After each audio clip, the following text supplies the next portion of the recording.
Executive Summaries, February 2026 edition.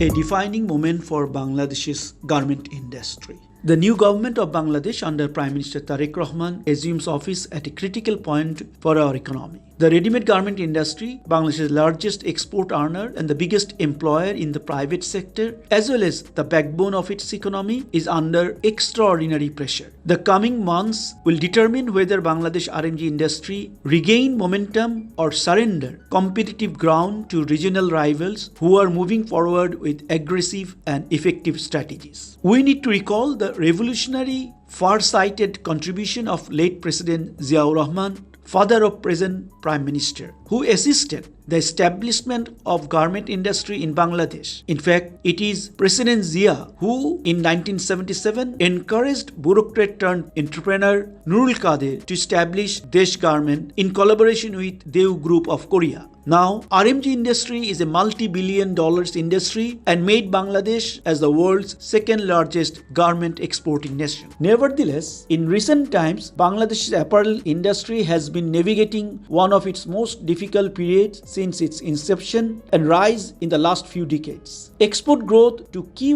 Western markets has declined rapidly along with a contraction in orders. Unit prices have also declined and compliance costs have increased. This has already led to dozens of factories being forced to shut down operations, and hundreds of thousands of workers have either lost their jobs or experienced reduced working hours. Behind every closure lies a chain reaction leading to families losing income, loan defaults rising, and local economies weakening.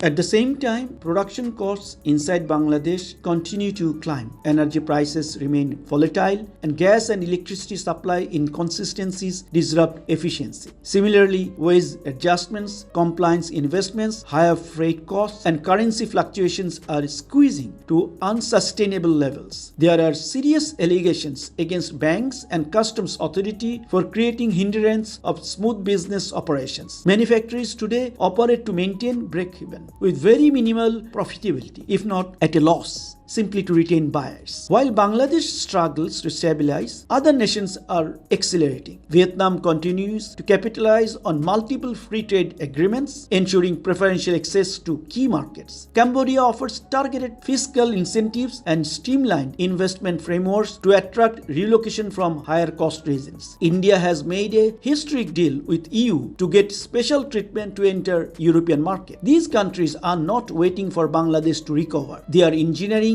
the growth of their domestic industry. Bangladesh must now respond decisively. The harsh reality. Let us confront the facts. Order volumes have declined in several major markets. Average prices per piece have fallen despite rising compliance and utility costs. Access to affordable financing has tightened. Small and medium factories are disproportionately vulnerable. Worker layoffs have damaged both livelihoods and investor confidence. Without bold intervention, deindustrialization in segments of the RMG sector is not an exaggeration, it is a possibility. A forward-looking action plan. The new government has an opportunity to introduce a comprehensive revival strategy built on fiscal reform, structural modernization, and global repositioning. Prime Minister already announced the interest of Bangladesh his first priority. Therefore, for the interest of country's main industry, time has come for the new government to look into the following areas related to garment industry. Immediate fiscal support, energy and infrastructure reform, trade and diplomacy strategy, diversification and value addition, compliance as competitive advantage, workforce stability and skill development, investment, climate reform. A moment that demands courage.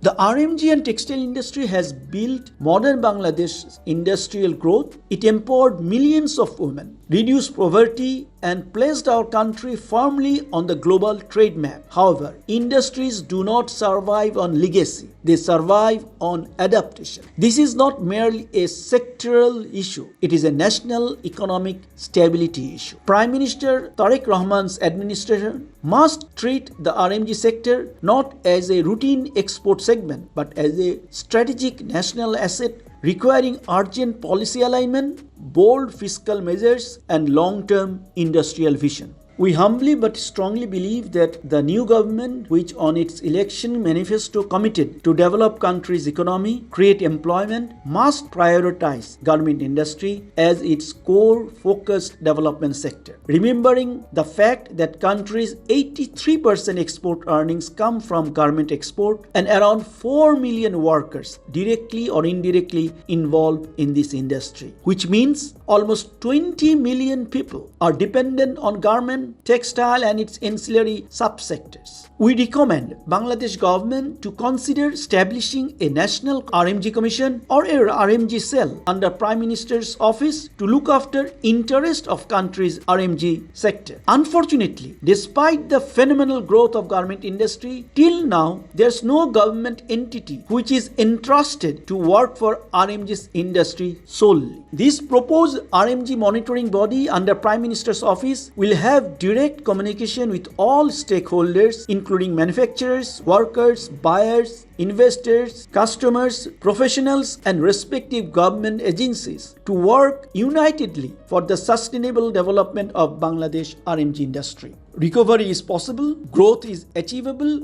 but hesitation is costly. The question before us is simple. Will Bangladesh defend its global leadership in apparel manufacturing or will it allow others to overtake? The decisions taken today will shape the future of millions tomorrow. US trade deal gives Bangladesh garment industry the edge. What if one trade deal could shift the balance of power in the global garment market? That is exactly what this new US-Bangladesh agreement is starting to do. Under the new agreement, US tariffs on Bangladeshi garments are capped at 19%. More importantly, there's a zero tariff quota for clothes made with US cotton and synthetic fibers. This quota is linked to Bangladesh importing textile inputs from the United States, helping connect supply chains between the two countries. However, this agreement also includes a condition. If Bangladesh signs a new trade deal with a non-market economy such as China or Russia, the United States can terminate the agreement and reimpose the 37% tariff introduced last year. Analysts say this clause could affect Bangladesh's future trade strategy. The deal matters because the garment industry is the backbone of Bangladesh's economy. In 2025, the sector was valued at about $39.35 billion and accounted for more than 80% of export earnings, employing around 4 million workers. Exports to the US alone reached $7.54 billion, meaning even limited zero-duty access can influence sourcing decisions. The agreement also reshapes broader trade ties. Bangladesh has granted duty-free access to more than 7,100 US tariff lines compared to just 441 products before the deal. Officials say this mainly redirects imports towards US suppliers rather than increasing overall spending. At the same time, the deal affects regional competition. India negotiated an 18% US tariff, but Bangladesh's zero-duty window changes the competitive balance. Some Bangladeshi clothing items now have a duty-free pathway to the US, which has raised concerns among Indian exporters. However, the real impact will depend on product categories, quotas, and the use of US cotton and synthetic fiber inputs. So the agreement goes beyond a simple tariff change. It reflects a broader shift in trade relations. Overall, the deal stabilizes Bangladesh's access to the US market after last year's tariff shock and creates a pathway for duty-free apparel exports. For an industry that employs millions and drives the economy, it marks a significant moment for Bangladesh's position in the global garment trade. In 2025, the global apparel industry faced uncertainty, but two countries in Asia moved in very different directions, one booming with growth, the other struggling with closures and job losses. Cambodia's industrial sector grew rapidly, with GDP projected at 6.1% in 2024, fueled by garments, footwear, and travel goods. Despite global challenges, 310 new garment factories opened in 2025, bringing the total to 1,876. Across all sectors, Cambodia's workforce reached around 2.14 million. Exports played a key role, with garments hitting $11.4 billion, footwear $2.09 billion, and travel goods $2.02 billion, reaching markets like the United States, the European Union, Canada, and Japan. Government initiatives, workforce development, and trade agreements like FTAs and the RCEP supported investor confidence, making Cambodia a competitive regional manufacturer. Meanwhile, Bangladesh faced a much tougher year. Since August 2024, at least 327 factories closed in industrial hubs like Gazipur, Shavar, and Ashulia, affecting over 115,000 workers, with more than 90,000 losing their jobs permanently. Even though 937 factories opened nationwide, most were small-scale and couldn't make up for losses in larger export-focused factories. Major groups like NASA and Beximco also saw significant layoffs, deepening the employment crisis. The closure had wide-ranging effects. Worker housing emptied, local markets suffered, and many of the unemployed moved into informal work like rickshaw driving, tailoring, or small shops. The garment sector struggled under multiple pressures. First, the US tariff hikes. On top of that, high production costs, inconsistent energy supply, trade frictions with India, airport fire losses, and stricter labor regulations. Overall, export growth was modest, with garment shipments rising just 1.6% and total exports up 0.62% between January and November 2025. While US-bound exports grew nearly 20% in early 2025, EU exports were uneven, with knitwear under pressure and woven garments only slightly up. Looking ahead, Bangladesh's graduation from least developed country status in 2026 could limit preferential trade access and pose new challenges for export industries. Weak private investment and slow credit growth also restrict industrial expansion and job creation. Government measures like interest-free loans for unpaid wages helped a little, but could not stop the wave of closures or restore confidence. Cambodia, on the other hand, it continues to expand and diversify its industrial base, moving from labor-intensive to skill-driven sectors, strengthening export links with China and Vietnam, and aiming for high middle-income status by 2030 with growth in tourism, real estate, and construction. It's clear that policy stability, trade access, and investor confidence can lead to very different outcomes, even within the same industry region. In 2025, Cambodia's industrial expansion highlights the benefit of supportive policies and strong export strategies, while Bangladesh struggles with immediate economic headwinds. These diverging paths show how crucial government support, infrastructure, and market access are in shaping industrial growth and employment. India gains European Union edge impacting Bangladesh garment sector. The FTA, expected to come into effect in 2027, will give Indian apparel duty-free access to the European Union, threatening Bangladesh's competitive advantage. Bangladesh currently holds about 50% of its apparel exports in the European Union, benefiting from LDC preferential treatment that allows zero tariff. But after its LDC graduation in November 2026, this cushion disappears. Without a successor trade arrangement, Bangladesh could face tariffs as high as 12%, creating a 24% price disadvantage compared to India. The challenge goes beyond tariffs. India's integrated supply chain allows faster, more predictable production, while Bangladesh still relies heavily on imported raw materials and faces frequent energy and port disruptions. Political stability, streamlined regulations, and domestic incentives in India make it even more attractive to buyers. Meanwhile, recent US-India trade agreements give India exporters better access to another key market, adding to the pressure on Bangladesh. Despite these challenges, Bangladesh still has several strengths. This include large and organized factories, strong global compliance, experience in high-volume production, and growing sustainability credentials. Experts say the country now needs to act quickly to stay competitive. This includes securing GSP Plus or other trade advantages, diversifying products and markets, improving infrastructure and logistics, strengthening sustainability and compliance, and attracting more foreign investment. The clock is ticking. With the European Union-India FTA coming into effect, Bangladesh must act quickly to protect its share of Europe's market. The deal marks a structural shift in South Asia-Europe trade. Bangladesh, once advantaged by duty-free access, now faces a critical test: survive and grow through efficiency, innovation, and strategic policy support. Immediate action will determine whether it maintains its place in the global garment industry or loses ground to India. A new trade deal between India and the European Union could change the rules of the game for South Asia's garment industry, putting Bangladesh's exports under serious pressure. On 27 January 2026, India and the European Union concluded a landmark free trade agreement removing or drastically lowering tariffs on over 96% of Indian exports like textiles, apparel, leather, and footwear. For India, this means permanent preferential access to Europe's biggest market, supported by strong supply chains, reliable energy, modern logistics, and a network of trade agreements.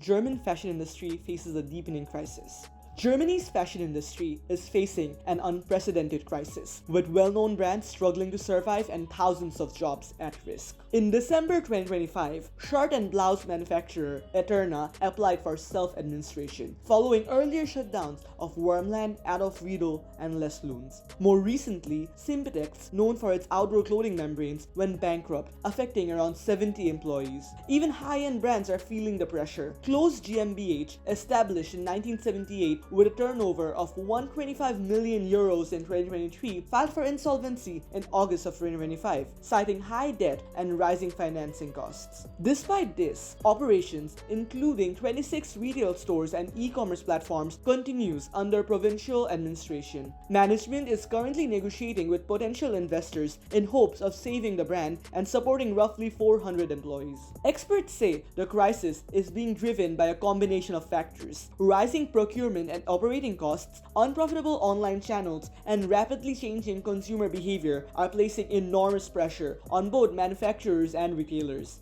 Weak supply chains, shrinking profit margins, and declining investor confidence have only worsened the situation. AI-powered consumer trend data paints an even starker picture. Interest in women's clothing has dropped by roughly 60% since 2022, with a further 34% decline expected in the first half of 2026. Men's fashion is down about 50%, while the footwear market remains relatively stable. This downturn is nationwide, affecting both northern and southern Germany, even in regions traditionally known for fashion. Taken together, rising costs, failing demand, and a wave of insolvencies point to a deep structural challenge for the industry. The German fashion sector is now becoming a clear indicator of a broader slowdown in consumer spending. With hundreds of employees already affected, the future of many fashion labels and retailers remain uncertain, and recovery will not be easy.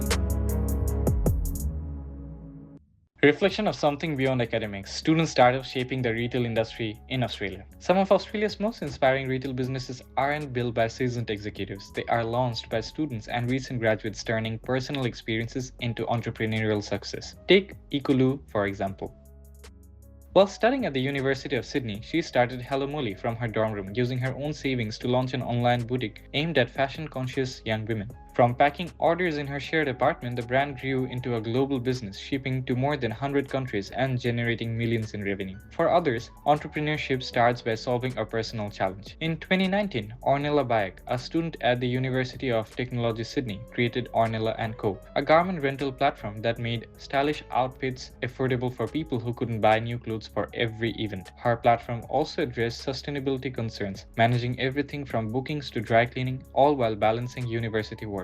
Even earlier examples show this pattern. Nathan Woodrow started Ride Clothing in regional South Australia while still in high school, designing apparel inspired by skating and outdoor life. What began in a bedroom and a shipping container taught him about inventory and production firsthand. Similarly, Madison Stephanies in Brisbane transformed a hobby of repurposing vintage cameras into 35mm Co., a thriving business that started while she was still enrolled at university. Across these stories, a common theme emerges. Success comes from observation, experimentation, and learning through trial and error. These founders juggled university, negotiated with suppliers, handled inventory mistakes, and refined their products based on personal insight. They didn't set out to build global brands. They started by addressing problems they understood deeply because they lived them. This journey showed that student entrepreneurship is more than youthful energy. It's about practical learning, adaptability, and turning lived experiences into real business opportunities. Finally, in Australia's retail landscape, student startups are reshaping the industry by proving that insight, persistence, and creativity can transform simple ideas into successful ventures, offering lessons that go far beyond the classroom.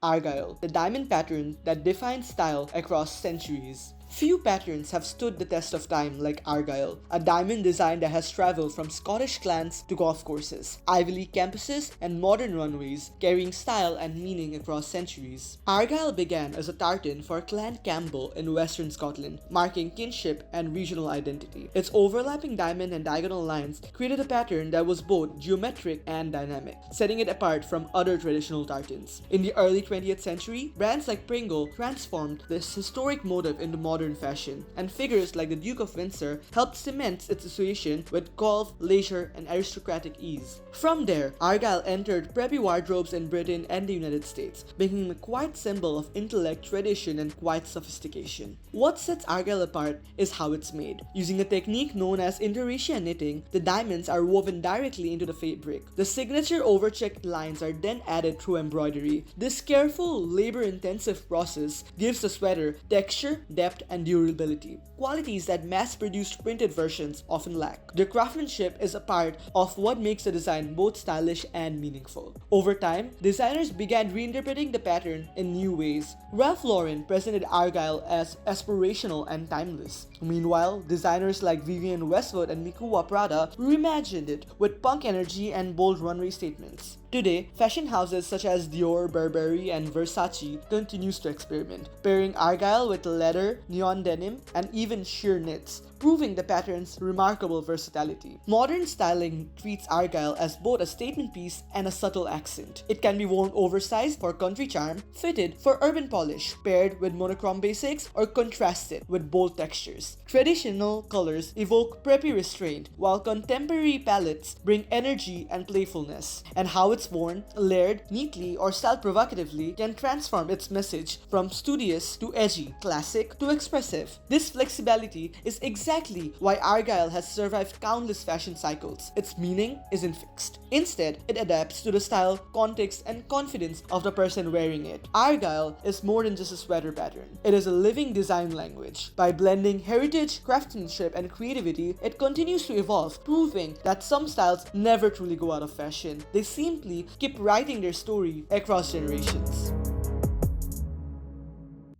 Apparel news in brief for February 2026. Bangladesh-India trade slows in current fiscal year. Trade between Bangladesh and India has slowed this year. Exports from Bangladesh to India dropped almost 5% to about $1,050 million.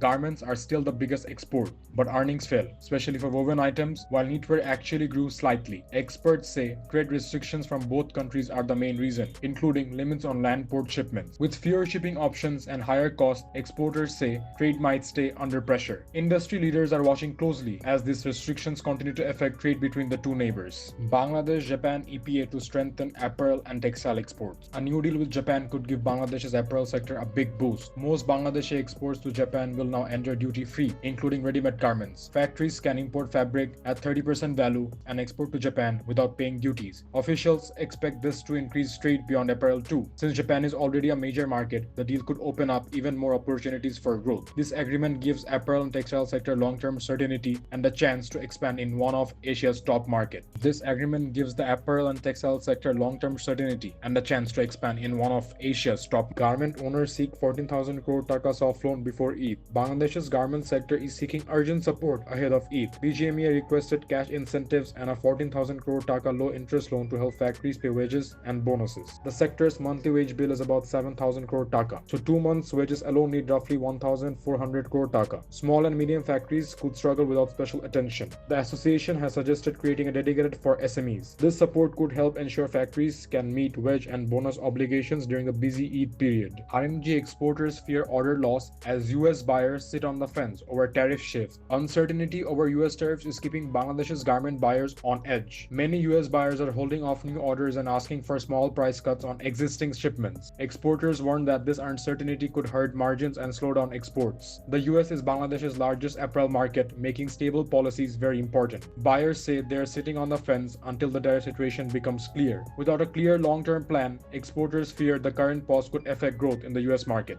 Bangladesh's exports to the European Union grew in 2025, but it wasn't a smooth ride. Exports rose 5.97% to 19.4 billion euros, though monthly performance widely. Some months saw big jumps while others had steep declines. Competition in the European Union from China, Vietnam, and Cambodia is increasing. Even with overall growth, Bangladesh needs smart strategies to stay competitive. The industry must plan carefully to maintain its edge in Europe's tough apparel market. Bangladesh's garment exports to the European Union rise in 2025 despite monthly volatility. Bangladesh continues to lead in green garment manufacturing. 2 more factories in Gazipur earn LEED certification, 1 platinum and 1 gold. This brings the total number of certified RMG factories to 275. Bangladesh also hosts 70 of the top 100 highest rated LEED factories worldwide. This addition shows the country's commitment to sustainable fashion. Green manufacturing is now a major strength for Bangladesh's garment sector, boosting its global reputation.